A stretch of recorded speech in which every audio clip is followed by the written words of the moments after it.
Bagian 26, Fitnah. Kebahagiaan menyelimuti hati Dr. Arya dan Nia, karena apa yang mereka khawatirkan tidak terjadi. Kedua orang tua Arya menerima Nia dengan lapang dada. Mereka berharap Arya bahagia bersama istrinya. Masa lalu adalah hal yang tak perlu ditengok kembali. Yang terpenting adalah masa sekarang.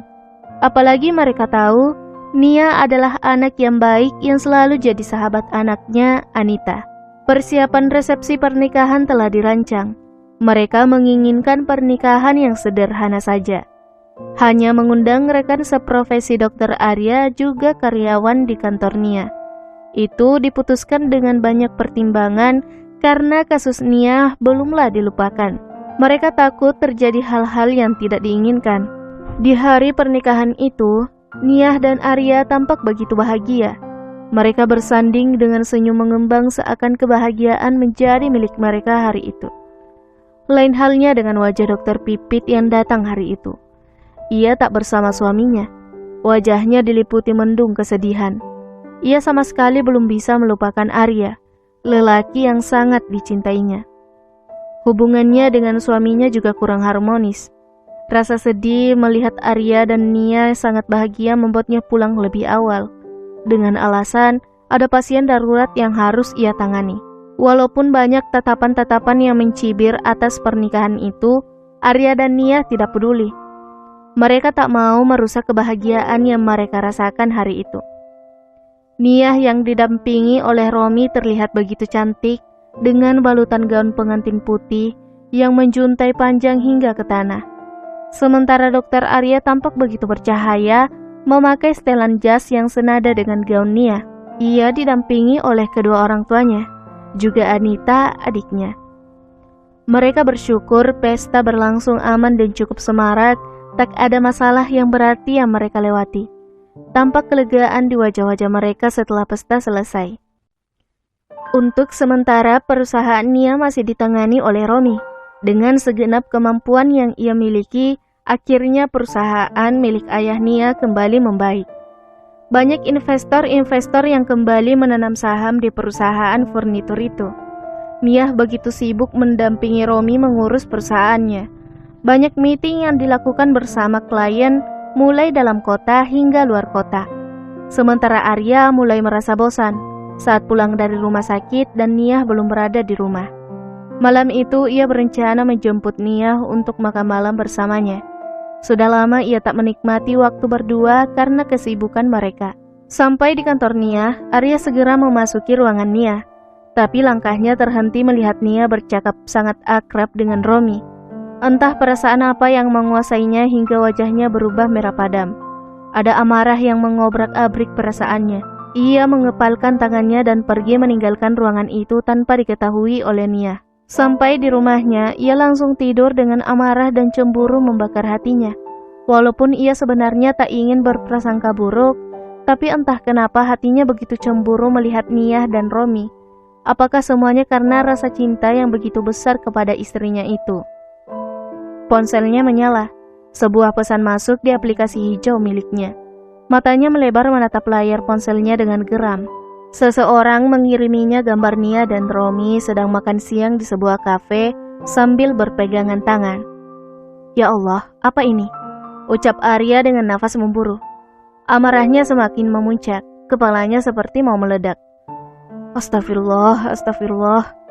Ia mengucap beristighfar berkali-kali sampai ia mampu menguasai perasaannya.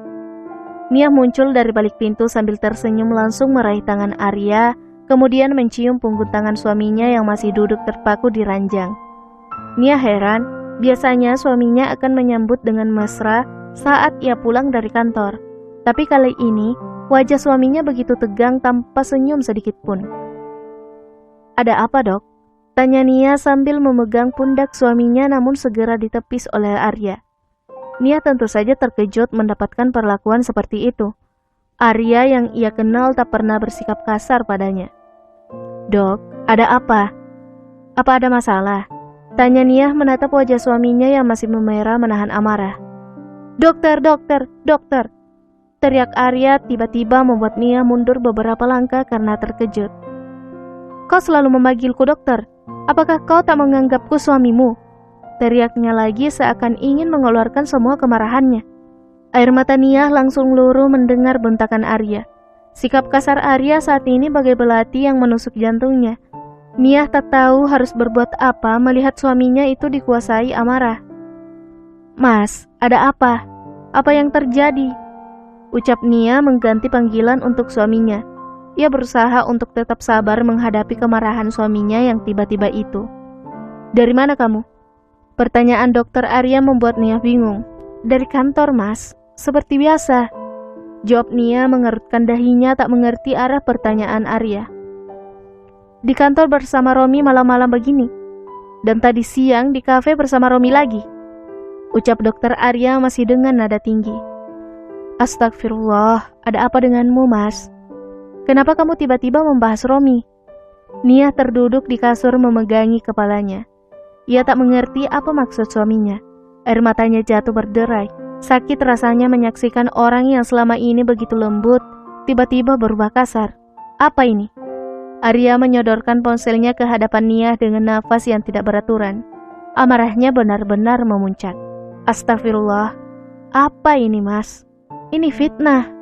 Ucap Nia menahan tangisnya. Fitnah? Tadi aku ke ruanganmu, dan kamu sedang berduaan dengan Romi sambil bercakap akrab. Apa seperti itu seharusnya istri bersikap saat ia tak bersama suaminya? Bentakan Arya sontak membuat Nia menatapnya tajam. Oh, jadi Mas curiga padaku? Aku tahu, Mas. Aku memang bukan wanita baik-baik. Mas bebas menghinaku, merendahkanku karena itu hakmu.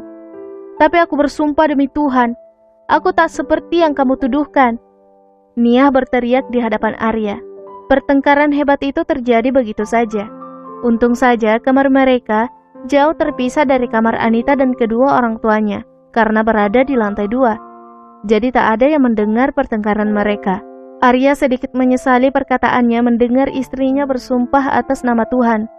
Namun rasa cemburu yang menguasai hatinya membuatnya tak mau mengalah. Wajah Nia terlihat pucat. Perasaan sedih yang menelusup dan memporak-porandakan hati dan perasaannya. Tubuhnya yang lelah karena seharian sangat sibuk, kepalanya terasa berat, pandangannya terasa berkunang-kunang dan gelap. Ia ambruk di hadapan Arya.